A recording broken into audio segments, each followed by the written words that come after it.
Depuis des années, et comme le relève la Chambre régionale des comptes, le parc des Vosges du Nord consacre une part disproportionnée de ses ressources à des projets louables sous le papier, mais qui manquent d'impact pour les habitants.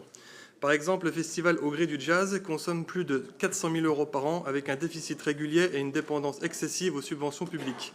Pendant ce temps, les secteurs clés de l'économie, comme l'agriculture ou l'artisanat, sont sous-financés.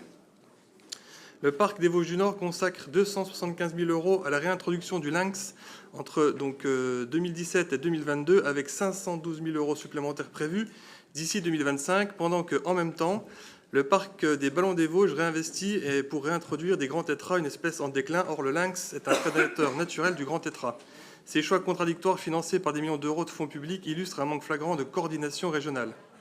La CRC pointe une dépendance aux subventions publiques. En effet, les chiffres parlent d'eux-mêmes. Près de 58% de recettes du parc provient des collectivités locales. En d'autres termes, ce sont les contribuables qui financent une grande partie de ces projets.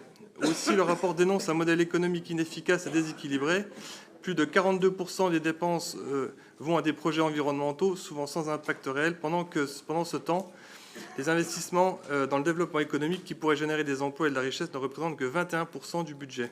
En ce qui concerne le PNR des Ardennes, les problématiques se manifestent notamment par l'absentéisme des élus, la sous-utilisation du comité scientifique et des dysfonctionnements dans la gouvernance, en particulier autour des projets d'énergie renouvelable.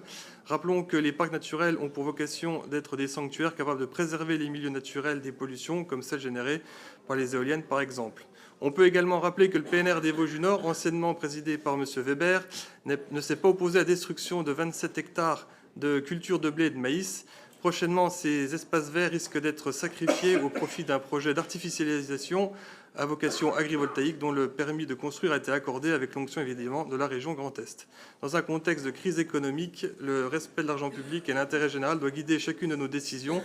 Les parcs régionaux doivent impérativement se recentrer sur leur mission première. Je vous remercie.